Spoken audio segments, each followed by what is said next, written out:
Excited about today, guys, and at the end of the day, like, this is about you and it's about your intention for growth. We're gonna do a fun game of Would You Rather.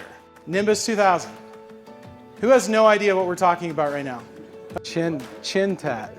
Get on the ground, like, ah, and everybody like scattered. Growth is not just in one area.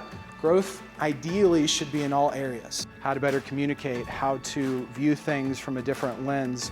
But if you could get creative and think about, hey, who is this person gonna know?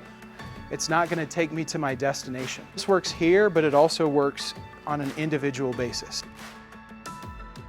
Where you need to be right now, if you just allow yourself to accept it. I'm hiring you, here's all the things that I can expect from you. Put it into action and have somebody hold you accountable to doing it. You're not building and growing the company. Like, at the end of the day, there's a couple questions that you can look at. We don't like this, so we want to avoid it. Like, and just get frustrated and then not communicate. Guys, let's get creative. Let's have fun with it. You're mad? Well, guess what you should do? Go be happy. Thank you very much. I'll be here for the roundtables. I appreciate you guys.